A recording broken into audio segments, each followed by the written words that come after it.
पोशाख दी क्लथिंग हब मोंढा सेलू। संपूर्ण परिवाराच्या वस्त्र खरेदीचे समाधान।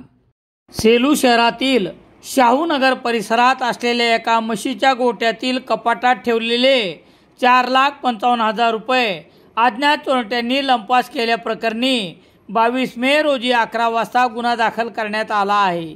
याबाबत पोलिसांनी दिलेली माहिती याप्रमाणे: गोकुळ गंगापाट डोळझाके यांच्या शाहूनगर परिसरात असलेल्या म्हशीच्या गोठ्यामधील कपाटात 4,55,000 रुपये ठेवले होते।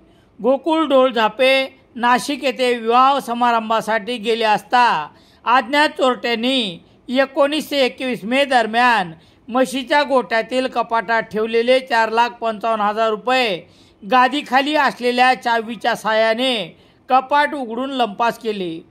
घटनास्थळी पोलीस हवालदार शेख उस्मान, पोलीस नायक माधव गोरे तसेच ठसेतज्ञ यांनी भेट दिली।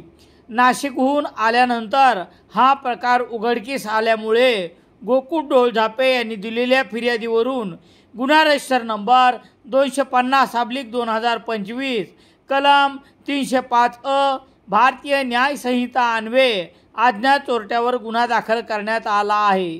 पोलीस निरीक्षक दीपक बोरसे यांच्या मार्गदर्शनाखाली पोलीस हवालदार शेख उस्मान पुढील तपास करत आहेत।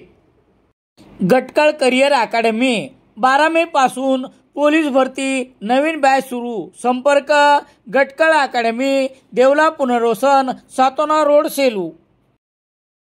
Narayani matching centre, Mondha, Selu.